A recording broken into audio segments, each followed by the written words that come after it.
DJ Guddu राज Madhubani.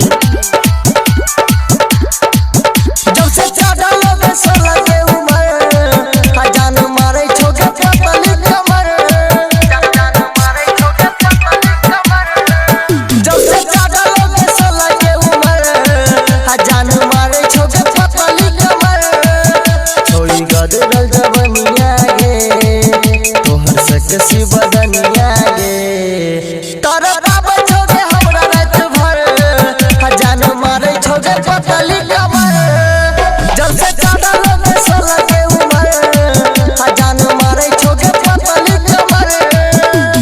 DJ Guddu Madhubani DJ Guddu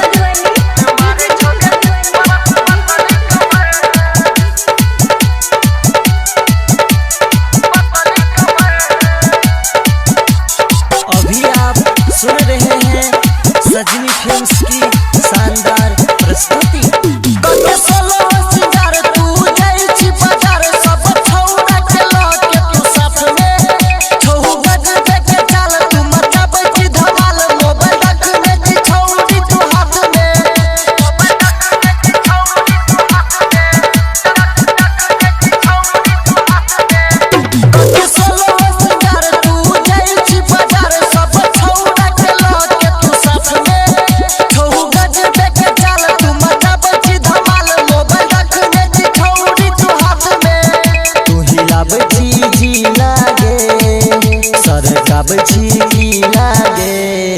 सब मारे छोगे तोड़े चाल पर जान मारे छोगे पतली कमर जब से ज्यादा लोग सोला के उमर जान मारे छोगे पतली कमर।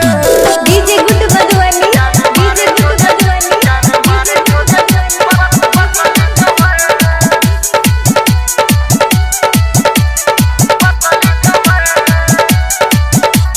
अभी आप सुन रहे हैं सजनी फिल्म्स की शानदार प्रस्तुति।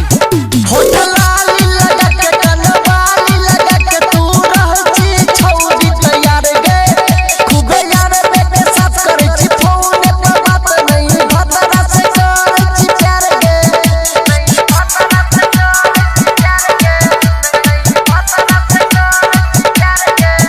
होटल लाली लगा के कनवाली लगा के तू रहची छौरी तैयार गे खूबे यार बेटे साफ करे छी फोन पर बात नहीं भतरा से करे छी प्यार गे।